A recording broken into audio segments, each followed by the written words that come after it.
अस्सलाम वालेकुम, मैं हूं आपका टीचर सर अरसलान। आज की इस वीडियो के अंदर हम लोग डिस्कस करेंगे कि आप लोग अपने यूट्यूब के सब्सक्राइबर को तेज़ी के साथ किस तरीके से बढ़ा सकते हैं। सबसे पहली बात तो ये है कि आप अपने यूट्यूब चैनल के ऊपर, जिसको आप अर्निंग के लिए बनाया है आपने, आप उसके ऊपर डेली बेस पर 1 या 2 वीडियोस को अपलोड करें। और इसके साथ साथ जो लोग यूट्यूब पर पहले से काम कर रहे हैं, जिनकी वीडियोस अच्छी हैं, जिनका कंटेंट अच्छा है, उनके चैनल पर जाकर उनकी वीडियोस के डाउन में डेली बेस पर कम से कम 50 to 60 कमेंट्स आप लोग अपने चैनल को ग्रो करने के लिए उनकी वीडियोस के डाउन अपनी कमेंट करें। लेकिन कमेंट अच्छा हो, बैड कमेंट ना करें कोई भी। मिसाल के तौर पर कोई अच्छा कंटेंट है तो आप अपना अच्छा कमेंट उस वीडियो के डिस्क्रिप्शन में ड्रॉप करेंगे, तो उससे क्या होगा कि आपके चैनल का जो ग्रोथ रेट है वो बढ़ेगा और आपके पास सब्सक्राइबर आने के भी ज़्यादा से ज़्यादा चांसेस होंगे और आपको व्यूज़ मिलने के भी ज़्यादा से ज़्यादा चांस होंगे।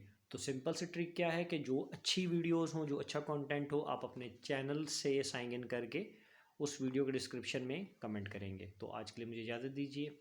अल्लाह हाफ़िज़।